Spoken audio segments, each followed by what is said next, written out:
Hi students, welcome to Yupp Master, and this is Mrs.Sudha Rani, Yupp Master Botany faculty. Students, we are in the session biological classification now, and maybe in the previous session we completed that there is a great diversity we followed in living world, and we followed the history of classification. There we discussed about different types of classifications given by various scientists like Linnaeus 2-kingdom classification, Haeckel's 3-kingdom classification with Protista, and Copeland's 4-kingdom classification who created Monera to keep all prokaryotes a separate kingdom, and later on Whittaker's 5-kingdom classification. Of course, our major focus is on Whittaker's 5-kingdom classification, and the 5 kingdoms include Monera, Protista, fungi, plantae and animalia. Okay, and in the previous session we completed the different organisms that are placed under Monera. Okay, and Whittaker placed all prokaryotes under Monera and only prokaryotes under Monera. So synonymously we can use the word Monerians and prokaryotes. All prokaryotes come under Monera and all Monerians are prokaryotes. Okay, and remaining 4 kingdoms represent eukaryotes we followed. So as we see that Kingdom Monera is further categorized into 4 groups. Of course, in NCERT version we followed 3 groups, but additionally we follow the 4th one, Actinomycetes. So as we recollect that regarding Monerians what we followed so far in the previous session, just we take a recollection and then we'll continue the Kingdom Protista. And there in Kingdom Monera and mean all prokaryotes, and they are further categorized into Archaebacteria, Eubacteria again with 2 groups, that is bacteria and cyanobacteria with some slight variations, and then mycoplasmas, which are also can be referred as PPLOs, the smallest known living cells, pleuropneumonia like organisms, and Actinomycetes, some filamentous structures with radiating colonies. So like that, and we just differentiated these Monerians into 4 different groups based on that simple dissimilarities and few dissimilarities. But as we verify all Monerians basically with the characters like prokaryotic cell structure, mean the cell is with nucleoid. The genetic material, the genomic DNA is in the form of nucleoid, a primitive kind of nucleus, and no nuclear envelope and no nucleoplasm differentiation, no nucleolus, simply the genomic DNA freely found in cytoplasm, and that too it is circular, naked, double-stranded DNA and not associated with histone proteins we followed.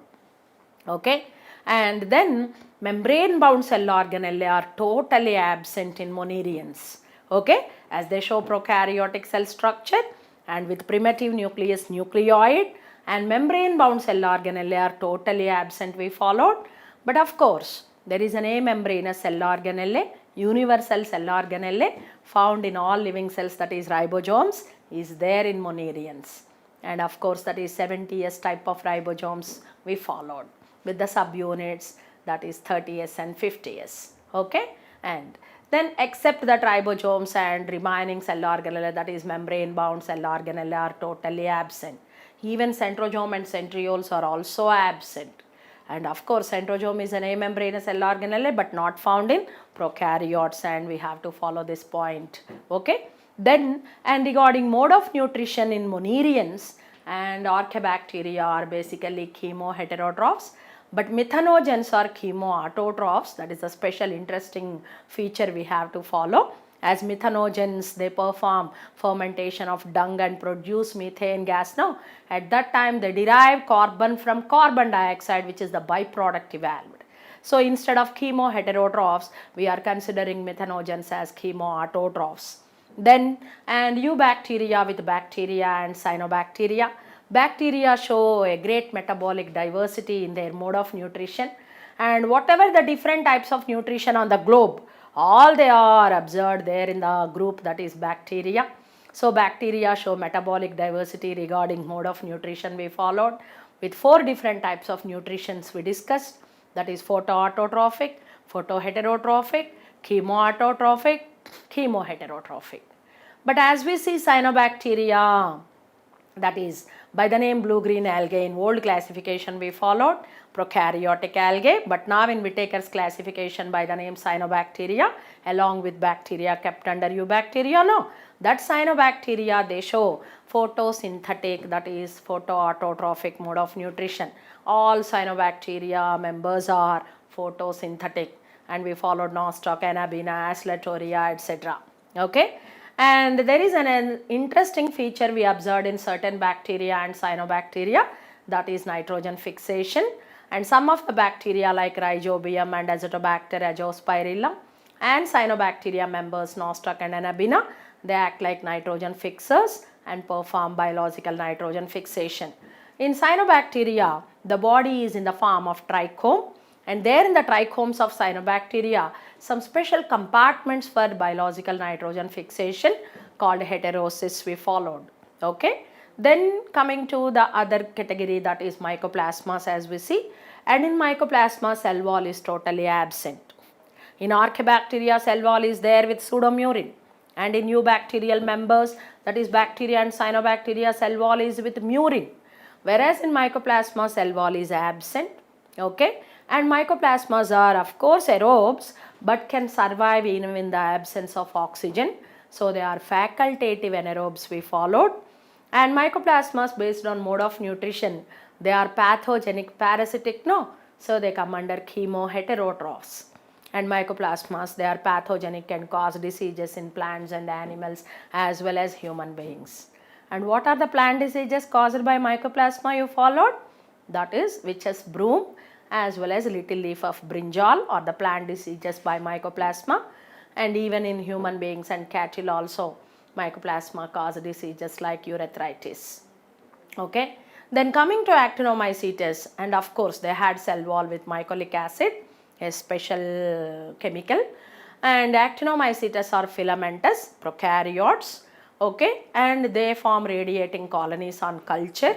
But as we see the examples of Actinomycetes, that is Corynebacterium, diphtheriae and Streptomyces, and hugely and in different classifications and in different books, and they are already placed under bacteria and discussed under bacteria. So according to NCERT version we followed, and their kingdom Monera include the groups like Archaebacteria and Eubacteria with bacteria and Cyanobacteria and Mycoplasma, that's it. And what we consider under Actinomycetes, and they are already we discussed under bacteria in other classifications. Okay. So that's about kingdom Monera, and we followed a comparison also, right. But as we verify the basic characters of kingdom Monera, all they show prokaryotic cell structure, and all they are with nucleoid, okay, and membrane bound cell organelle totally absent. Of course they differ in their cell wall composition, they differ in the mode of nutrition, but as we see their reproductive feature, and all Monerians, and they lack sexual reproduction. Sexual reproduction is totally absent in prokaryotes, that is in Monerians, and they perform only asexual reproduction. Okay. Of course asexual reproduction during favorable conditions is performed by fission, and whereas during unfavorable conditions, if they are bacteria, show endospore formation. If they are cyanobacteria, and show echinoid formation. Okay now. So like that, and only asexual reproduction for multiplication purpose, and sexual reproduction is totally absent. But, and we discussed one point there in bacteria, and bacteria perform that conjugation and transformation and transduction processes to enjoy the benefit, that is genetic recombination, which is the main essence of sexual reproduction. Okay. So, and we follow one interesting feature there in bacteria. Of course, bacteria do not show syngamy and zygote formation and no baby bacterium, mean true sexual reproduction is absent, no doubt, in bacteria. But bacteria get the benefits of sexual reproduction by the processes like conjugation, transformation and transduction, which are the methods of genetic recombination in some books, and these methods kept under the side heading sexual reproduction in bacteria. But, and we don't get confused, and bacteria lack sexual reproduction, no doubt. Sexual reproduction is totally absent in Monerians, including bacteria. and that conjugation, transformation, etc. are not considered as true sexual reproduction. They are just the methods to enjoy the benefit, that is genetic recombinations. Okay. So that is about Monera that we followed in the previous session. Now in this session, and let us continue the next kingdom in Whittaker's classification, and that is Protista. Okay. So shall we continue Protista? And now coming to kingdom Protista. And this is the second kingdom in Whittaker's 5 kingdom classification, and Protista represent all eukaryotic unicellular organisms. Okay. Already we followed all prokaryotes kept under Monera and only prokaryotes kept under Monera. So eukaryotic unicellular simpler organisms are placed under Protista. So here to categorize protistans, we have to follow this combination word, and they are eukaryotic unicellular. Okay. Is all unicellular kept under Protista? No. Already prokaryotes include unicellular organisms also? No. And is all eukaryotes kept under Protista? No. What about fungi, plantae, animalia? They also represent eukaryotes. It's not all unicellular, it's not all eukaryotes separately. Combinedly, all unicellular eukaryotes, eukaryotic unicellular organisms kept under kingdom Protista we followed. Okay, now? Then, and as we see that features of kingdom Protista, what are the groups that we placed under kingdom Protista in Whittaker's classification? And first let us see what are the general characters of Protists. All these are single celled, that is unicellular eukaryotes. Okay, and members of Protista are primarily aquatic. Basically they are aquatic, but of course maybe semi-aquatic and maybe terrestrial also. And this kingdom form a link with the other groups, and mean Protistans include plant-like, animal-like, fungi-like creatures and collectively placed under Protista. So it maintain link with the other kingdoms like fungi, plantae and animalia. Okay. And as we see, as they are eukaryotes, and here the cells, of course unicellular, and single cell is the body, but that cell body contain a well-defined nucleus. A well-defined nucleus. Let us follow, imagine this is the cell of Protistan. Then, and the cell contain a well-defined nucleus. When the nucleus is called true nucleus or well-defined, as it has the structures like nuclear envelope, and there is differentiation of nucleoplasm with cytoplasm, and nucleolus, another small ball-like structure inside, and the genetic material, that is DNA, associated with histone proteins and in the form of chromatin. Okay, so the nucleus with these features, that is true nucleus or well-defined nucleus, is found in eukaryotes, so that in kingdom Protista members. Okay, well-defined nucleus, and not only true nucleus or well-defined nucleus, and as they are eukaryotes and they show membrane-bound cell organelle. And you know prokaryotes lack membrane-bound cell organelle. And in prokaryotes, in kingdom Monerians, and membrane-bound cell organelle are totally absent. But here, as Protistants are eukaryotes, they show membrane-bound cell organelle like endoplasmic reticulum, Golgi complex, mitochondria, etc. In addition, of course, ribosomes are there. Ribosomes are common for all living cells, both prokaryotes and eukaryotes.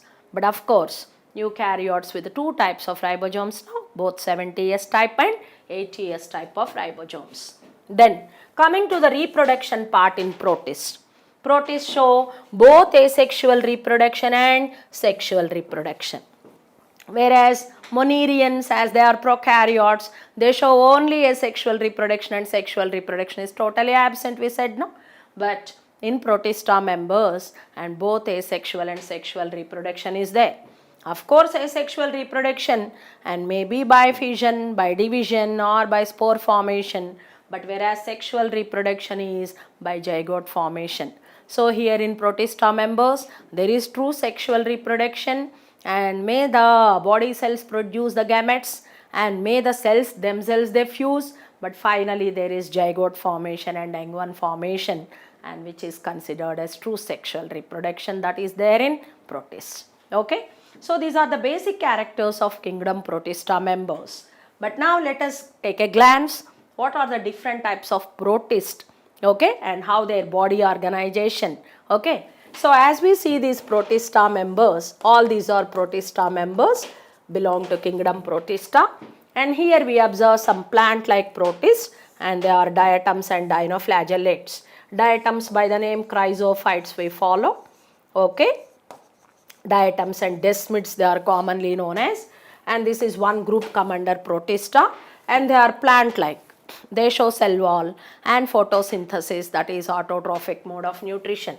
Whereas the second group, Dinoflagellates, these are also with cell wall and photosynthetic nature, and plant like Protists these two are. In addition, there is a third group called Euglenoids.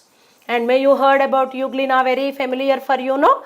And the example for Euglenoids is Euglena. And you know Euglenoids show the characters of both plants and animals. And we consider it as the connecting link between plants and animals, right? And such Euglena come under Euglenoids of Protistans. So, and the Protista with mixed characters of both plants and animals is Euglenoids. Like that we follow some animal-like Protists, and animal-like Protists are nothing but protozoans. And you know there are different types of protozoans. Amoeboid, ciliated, flagellated protozoans, and they are animal-like. They lack cell wall and they show holozoic, that is ingestion type of nutrition. And in addition there in Protista we follow some fungi-like Protists, and they are called slime molds. Slime molds are fungi-like Protists, okay, and this is another group. So like that, and as we verify the Protista members, and of course all they are eukaryotic unicellular organisms, but some are plant-like, some are animal-like, some are fungi-like, and some are with mixed characters. So can we say that kingdom Protista is a heterogeneous assemblage of some simpler organisms? Yes. Protista is a heterogeneous assemblage of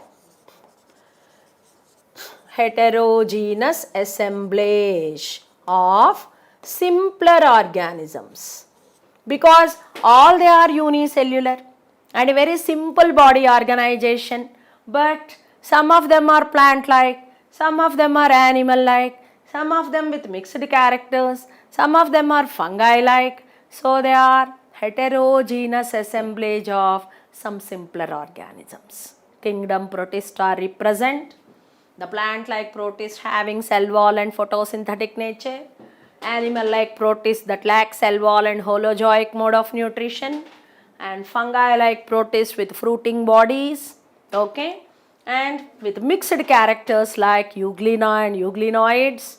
So collectively we can refer kingdom Protista as a heterogeneous assemblage with different characters, but finally with a simpler organization. Okay, na? So heterogeneous assemblage of simpler organisms it is. And now coming to the groups of Protista one by one, let us discuss in detail. And now coming to Chrysophytes. Chrysophytes are the plant-like Protists, okay, and of course commonly can be referred as Diatoms and Dinoflagellates. Chrysophytes, and they include Diatoms and Dinoflagellates. And the interesting fact here is, previously in old classifications, Diatoms and Dinoflagellates, and they are placed under algae based on their primitive body organization, that is thallus-like organization. But of course as they are photosynthetic and with cellulosic cell wall, and they are considered as plants and placed under the primitive plants, that is algae, and considered as algae in some old classifications. But Whittaker separated these Diatoms and Dinoflagellates from algae as they are unicellular and kept under Protista. Okay. So, and chrysophytes include diatoms and desmids, which are commonly referred as golden algae based on their coloration, right? And they are found in marine habitat as well as freshwater habitats, mean they are completely aquatic, totally aquatic they are, and found in both freshwater and marine habitats. But of course, as they are very small creatures and of course microscopic, we cannot see that individual diatom and desmid cells with our naked eye. But of course, and may in the form of aggregations, they float on the surface of water currents there in oceanic and freshwater bodies. So we can see them as planktons. May you heard about the term plankton. Okay, and planktons mean and that group of small organisms, microscopic organisms, which passively float on the surface of water currents are called planktons. Okay, so diatoms and desmids, they are found in the form of planktons, but of course we can refer them as phytoplanktons. We may follow two different terms, phytoplankton and zooplankton. If animal related small creatures in the form of plankton, then they are called zooplanktons. Okay, but here these are plant related organisms, no, diatoms and desmids, and they form that planktonic and appearance, and so these are called phytoplankton. Okay, so they are found in aquatic habitats in both freshwater and marine, but of course in the form of phytoplankton, aggregations on the surface of water currents which passively float. Okay, and most of them are photosynthetic, and there is no exception even, and almost all they are photosynthetic, autotrophic, and they are the producers. As they are photosynthetic, they prepare the food material not only for their own, and maybe the other animals feed on them, no, in that aquatic bodies. So they are the producers of aquatic bodies, and they are the primary producers of oceanic habitat. Okay, so producers of oceans or oceanic habitat we can refer them as. Okay, as they are photosynthetic, prepare their own food, and they are the feed for other aquatic animals, no. So they are primary producers of aquatic habitats or oceanic habitats we can see. And not only they prepare food, and they act like food for the other aquatic animals, and of course they also liberate oxygen at the time of photosynthesis and restore the oxygen content. So that is very useful for aquatic animals. So diatoms and desmids, the chrysophytes, and they do such benefits in oceanic habitat, restore oxygen, okay, and supply dissolved oxygen for animals. And of course they are the producers in the ocean and primary producers in the ocean, and feed for other animals whether directly or indirectly. Okay, now, and now coming to the other features of chrysophytes. As we see the body organization of chrysophytes, they are unicellular. Of course we followed the diagram, and this is the diatom, okay, or desmids. And as we see the body organization of diatom, unicellular but made up of two shell-like structures, and which fit with one another. Mean this is the cell wall of diatoms we can follow, and that is like a soap box. So the interesting feature regarding diatoms is the cell wall is soap box like. Soap box like cell wall. The cell content is inside the box. Okay, the protoplasmic content, the protoplast is inside the soap box like structure, and the cell wall is soap box like. And how can we imagine a soap box? And of course the upper one is one shell like structure, and the lower one, and this is like this, and there the soap, that is the protoplasmic content of diatom we can compare. Okay, no? So the protoplasmic content of the diatom, and that is the protoplast, the living content, surrounded and protected by cell wall, which is in the form of two units and fit like a soap box. And this upper one is called epitheca. This is epitheca, the upper one. Whereas the lower one is called hypotheca. Hypotheca. So, and there in diatoms, the cell wall is soap box like, okay, with the parts called epitheca and hypotheca. Epitheca and hypotheca. The upper one epitheca, the lower one hypotheca. Epi mean upon, hypo mean below, as we know. And in between, that protoplasmic content, the cell content will be. Okay. And one more interesting feature regarding cell wall. The cell wall, of course, basically cellulosic, no doubt. It is cellulosic cell wall, just like plantae members, just like other algal members. But in addition to cellulose, silicated. It is with silica impregnation. Okay. So it is impregnated with silica. That is the interesting feature of cell wall. Silicated cell wall is found in diatoms. Okay. So once the diatoms and desmids, mean once chrysophytes die, then what happens? That protoplasmic content there in the soap box, the content will be disintegrated, but the box will remain as it is. Okay, there is no content inside in the dead cells of chrysophytes. The content will be degraded, but cell wall may not degrade because the cell wall is silicated and it is indestructible. The cell wall is indestructible. That means undestructible. It may not be destructed even after the death of chrysophytes. So once the diatoms and desmids, they die, and their cell walls, which are in the form of soap box like fitment, and they come to the shore and may heaped in the shore and form the earth that is called diatomaceous earth. Okay. So that undestructible cell walls, due to that silicated nature, as the cell walls basically cellulosic but impregnated with silica, large amounts of silicated cell walls they are, and that silicated cell walls of diatoms and desmids are undestructible and may heap and form diatomaceous earth. Diatomaceous earth.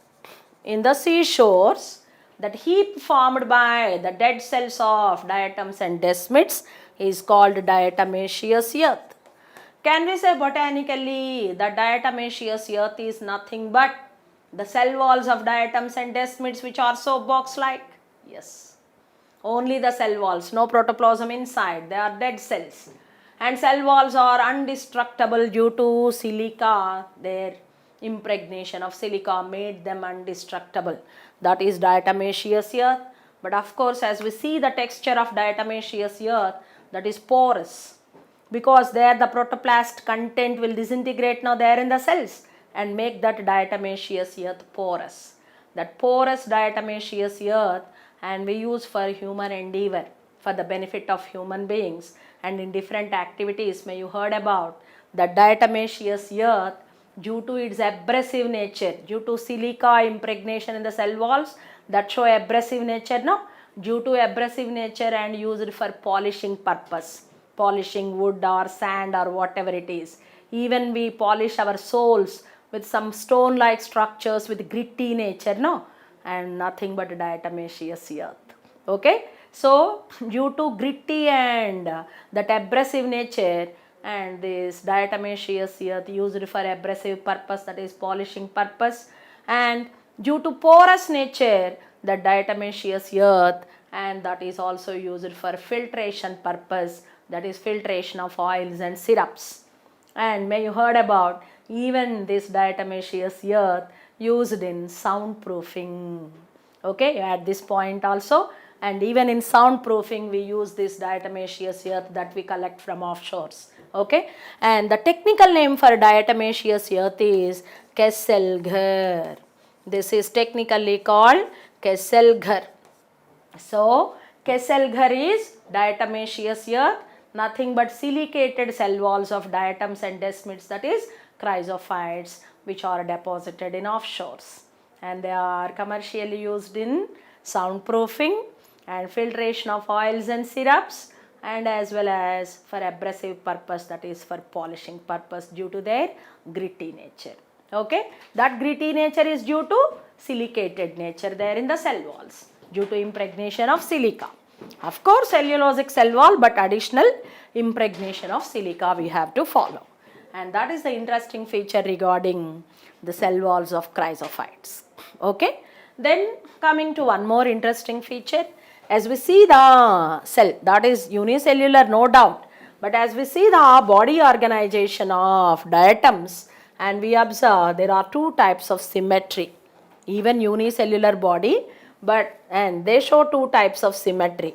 So based on the symmetry, and diatoms are classified into two types. If the diatoms are like this, and we can cut these diatoms into two equal halves in different planes, and they show radial symmetry. Okay. So the diatoms that show radial symmetry, and they are known as centralis. They are grouped under centralis. And whereas like this, if the diatoms show this type of organization, and we can cut them into equal halves only in one plane, mean they show bilateral symmetry. So those who show bilateral symmetry, and they are grouped under pennalis. So based on the body organization, that is based on the symmetry, the diatoms, that mean chrysophytes, are categorized into two types, centralis and pennalis. And the diatoms that show radial symmetry placed under centralis, the diatoms that placed under pennalis show bilateral symmetry, we can follow. Okay, that's about symmetry in diatoms. And as we see the mode of nutrition, already we said they are photosynthetic, autotrophic, and of course oxygenic photosynthetic. They are mean evolve oxygen also during photosynthesis, just like higher plants, and they are primary producers of oceanic habitat. Now coming to reproduction in chrysophytes, diatoms and desmids, and that is chrysophytes, and they show both asexual reproduction and sexual reproduction. Asexual reproduction is by fission. Okay, asexual reproduction during favorable conditions performed by fission. Simply that is like binary fission. Okay, mitotic division we can follow, as they are eukaryotes, we can follow mitotic division, simply fission. Okay, so the parent diatomaceous cell and may divide into two daughters like that. Then so their multiplication and their propagation fastly is even by fission type of asexual reproduction, that is simply division, mitotic division. But whereas sexual reproduction in chrysophytes, sexual reproduction is performed by oxospore formation. There is sexual reproduction, and the sexual spores formed by gametic fusion, which develop a thick wall for resistance during unfavorable conditions, are known as oxospores. So sexual reproduction in diatoms and desmids, that mean in chrysophytes, is performed by oxospores, and which are formed by meiotic division, no doubt. Okay, and these oxospores, they are meiospores, and they are with genetic recombinations and the products of sexual reproduction. Okay, so that is about the chrysophyte characters. So finally, as we concluded, that chrysophytes are plant-like protists because, and they bear cell wall, of course that is cellulosic cell wall, but additionally silicated. So the cell walls are indestructible. That is a special interesting feature of chrysophytes we followed. And based on mode of nutrition, and they are photosynthetic. So having cell wall and photosynthetic mode of nutrition, and they are plant-like protists we consider. And the special features of chrysophytes are commonly referred as diatoms and desmids by the name golden algae. Previously they are in algae, and they are the primary producers of oceanic habitat. They evolve oxygen also and restore oxygen, which is very good for aquatic animals. Okay, and the body organization, even though they are unicellular, very unique and special, and based on the symmetry, and we can categorize that chrysophytes into diatoms into radial and bilateral, that means centralis and pennalis. The diatoms that show radial symmetry are centralis, and example Triceratium we followed, and whereas the diatoms that show bilateral symmetry are placed under or categorized as pennalis, and the example Pinnularia. Okay, and one more interesting feature, their unicellular body, that tiny small cute body, is in the form of soap box like, and that box like structure is nothing but cell wall, and the soap is nothing but the protoplasmic content we can compare. And that soap box like cell wall in diatoms and desmids in chrysophytes with two parts, upper epitheca and lower hypotheca. Okay, and the cell wall is basically cellulosic but additionally impregnated with silica and made the cell walls of chrysophytes indestructible and may heaped in the offshores and form diatomaceous earth, that is called Kesselghar. And that Kesselghar is commercially used for soundproofing and filtration of oils and syrups due to porous nature, and as an abrasive for polishing purpose due to gritty nature. Okay, and diatoms, desmids, that mean chrysophytes, they perform both asexual and sexual reproduction, and sexual reproduction is by some special type of spores called oxospores, which are formed by meiotic division, and meiospores nothing but sexual spores. Okay, so there is syngamy and zygote formation, right? And one more interesting feature, diatoms based on ploidy, we can follow they are diploid. In majority of the books and in sources, we followed this information, and these chrysophytes, diatoms and desmids, and they show diploid nature. Okay, and now coming to the next type of protistans, we follow dinoflagellates. Of course, dinoflagellates are also plant-like protists. These are also plant-like protists. How can we consider these are plant-like protists? And let us see the characters. And dinoflagellates also with cell wall, having cell wall. And of course it is cellulosic cell wall like plantae members. And they are photosynthetic. Okay, na? And they are with pigments and photosynthetic. So as they are photosynthetic, autotrophic mode of nutrition. So with these two characters we can say dinoflagellates are also plant-like protists. And now coming to dinoflagellates, and the organisms are mostly marine and found in marine habitats and appear in different colors, yellow, green, brown, blue, red, depending on the pigments. Anywhere coloration is due to pigments. Okay, and here the different colorations of dinoflagellates are also based on the predominant pigments found. And particularly as we see the cell wall is with stiff cellulose plates.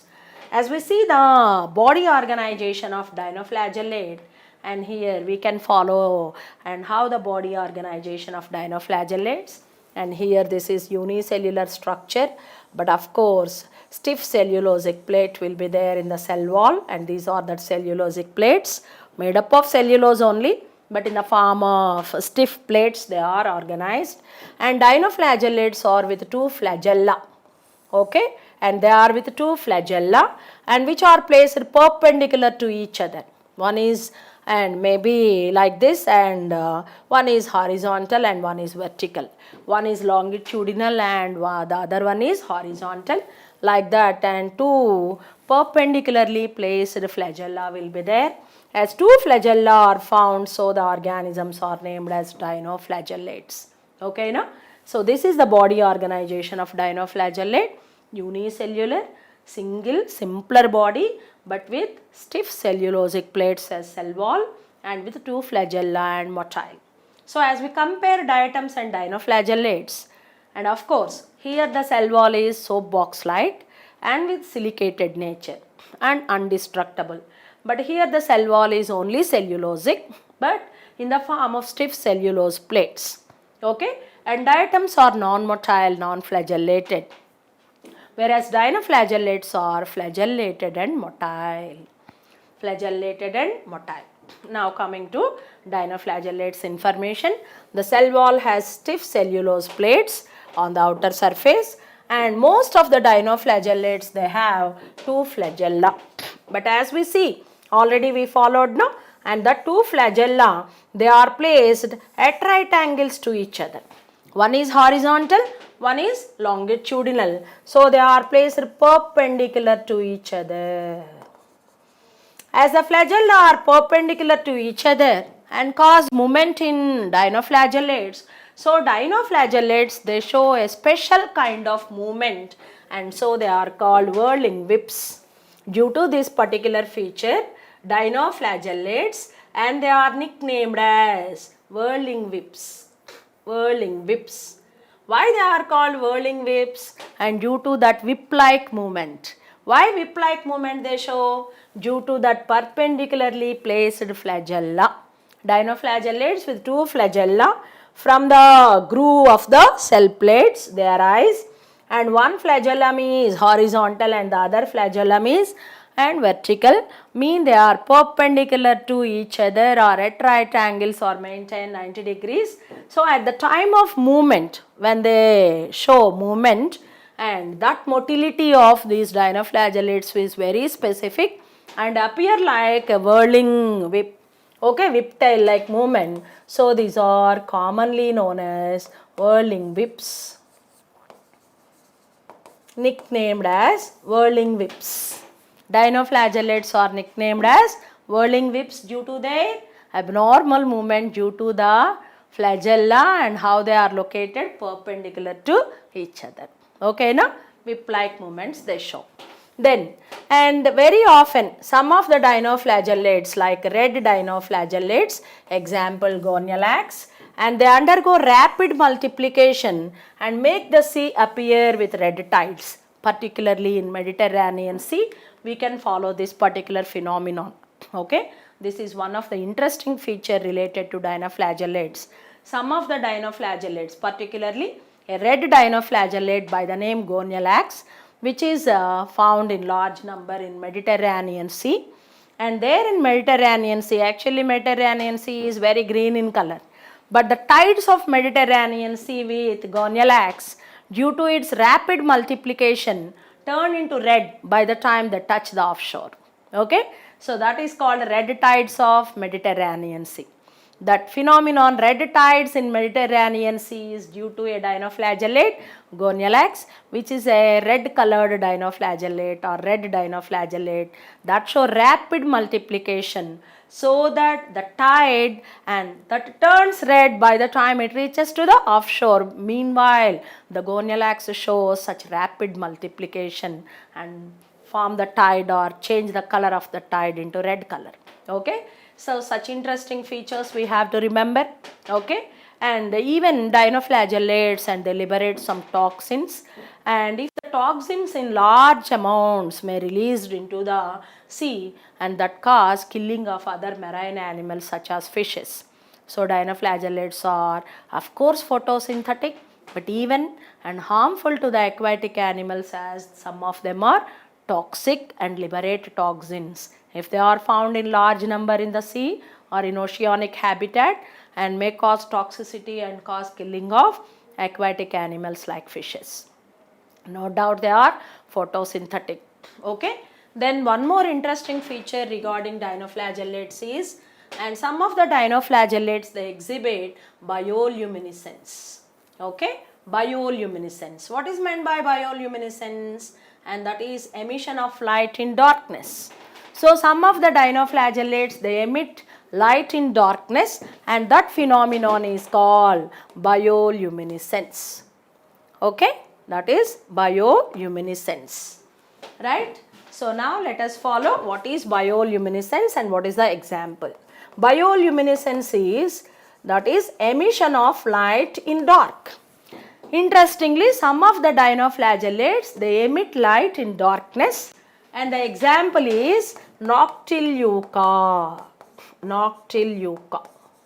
Noctiluca is a bioluminescent dinoflagellate, and interestingly it is found in some specific oceans in oceanic habitat, and the people at that region and may organize some tourist space or tourist places, and as Noctiluca abundantly found in certain area of the sea, and they create a tourist spot based on that, that is called Bio Bay. They take the tourists to that particular area where that huge population of Noctiluca during nights, and Noctiluca as a bioluminescent dinoflagellate, it emit light, no? So, and to follow that interesting phenomenon, and generally tourists, they show interest, and that is the story of Biobay with bioluminescent dinoflagellate, that is Noctiluca. Okay. So, and like that dinoflagellate characters as we follow, and they are motile. Okay. They are motile protistants, plant like protistants, and they show a special kind of motility, and that is like whirling movement. So they are nicknamed as whirling whips, and that is due to that right angles placed, mean the flagella are placed right angle to each other. One is longitudinal, other is transverse. So that whirling whips, they are nicknamed as based on their special kind of movement. Okay. And Gonialax is a red dinoflagellate that cause red tides in Mediterranean Sea due to its rapid multiplication. By the time the tide touches the offshore, the total tide may with Gonialax due to rapid multiplication. Then another dinoflagellate, bioluminescent dinoflagellate, that is Noctiluca, and that emit light in darkness, and it is also a quite interesting feature. And dinoflagellates, no doubt they are photosynthetic, and of course having cellulosic cell wall with stiff cellulosic plates, plant like protists, but dinoflagellates somehow toxic, and if they are abundantly developed, mean on large number, may cause toxicity there in aquatic habitat and cause killing of that aquatic animals like fishes. Okay. And one more interesting feature regarding body organization of dinoflagellates. Already we followed, they are unicellular, and the cell wall is with stiff cellulosic plates, and two flagella, dinoflagellates, and the two flagella are very interestingly placed perpendicular to each other as cause whirling movements. So many interesting features there in dinoflagellates to know.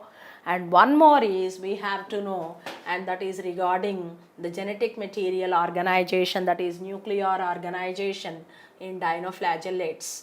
Okay, na? And now let us verify that nuclear organization in dinoflagellates. And in dinoflagellates, we can follow an interesting feature, and that is mesokaryon. An interesting feature called mesokaryon is there in dinoflagellates. What is meant by mesokaryon? Let us verify. May you heard about the terms prokaryote and eukaryotes. We follow basically the nuclear organization in living world, that is prokaryote and eukaryotes, based on nuclear organization only. The cells with primitive nucleus with nucleoid are known as prokaryons. So, I will give a hint what is mesokaryon. Let us compare the words prokaryotes. Prokaryotes are the cells with primitive nucleus, that is called nucleoid. Prokaryotes with nucleoid. Okay, nucleoid mean no nuclear envelope, no nucleoplasm cytoplasm differentiation, no nucleolus, and the DNA is not associated with histone proteins, and it is always condensed. Okay, and there freely found in the cytoplasm. Even during interphase or during division phase, it is in the same way in condensed form. Okay, that is nucleoid feature. Whereas in other words, and we follow eukaryotes. As we follow the eukaryote feature, they are with a true nucleus. True nucleus or well defined nucleus mean with nuclear envelope, okay, nucleoplasm differentiation, and nucleolus is there, and moreover the chromatin, the DNA associated with the histone proteins and form chromatin. And the chromatin in eukaryotes, that is condensed during and division phase, mean at the time of division that chromatin condensed and transform into chromatids, that mean chromosomes, whereas during interphase that is uncondensed, that mean elongated in the form of reticulum. Okay, no?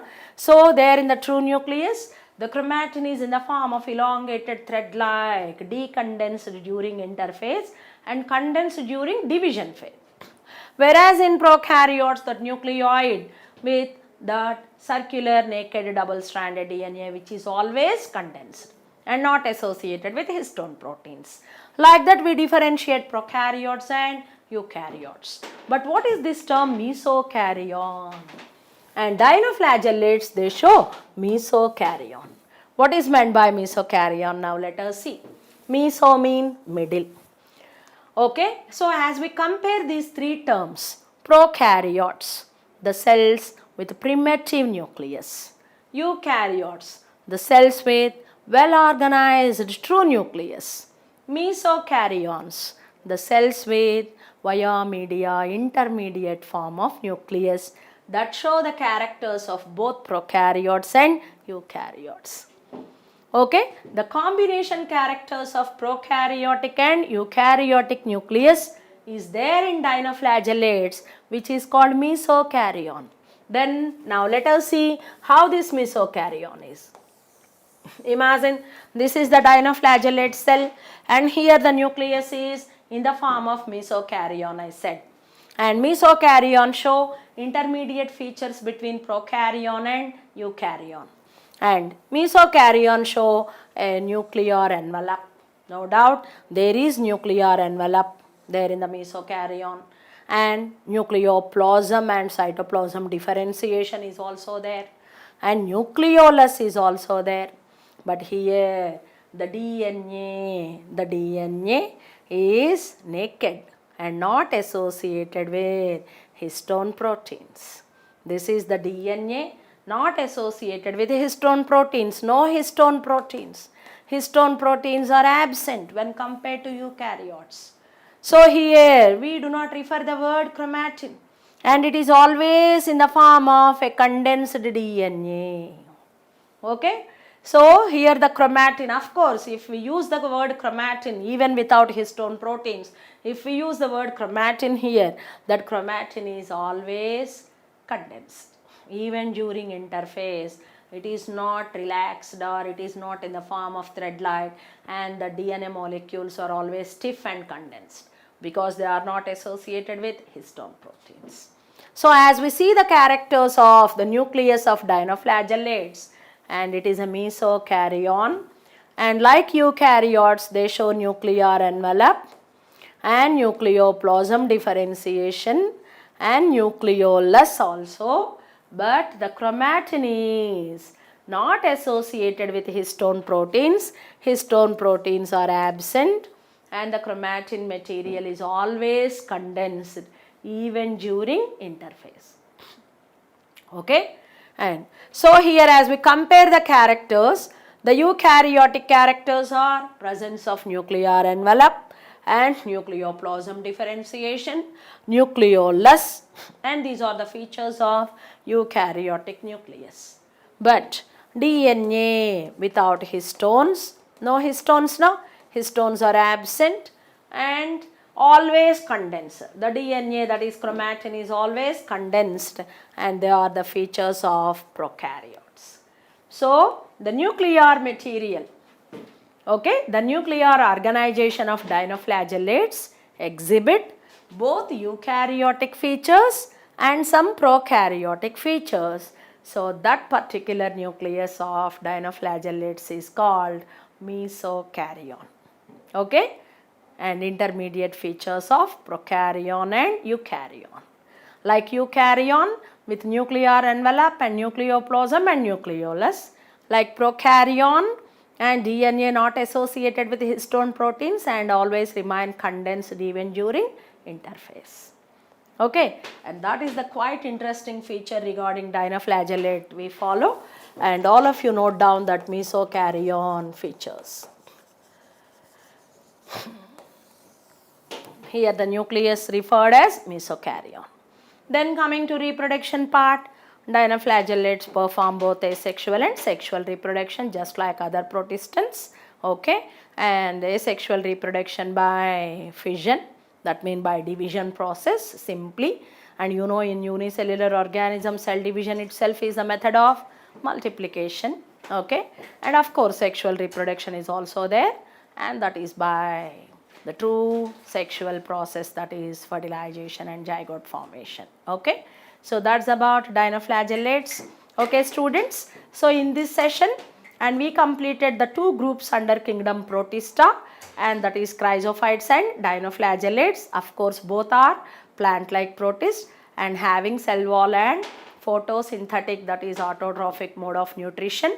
And but as we see the cell wall is cellulosic as well as silicated additionally, and undestructible cell wall like a soap box like structure in diatoms.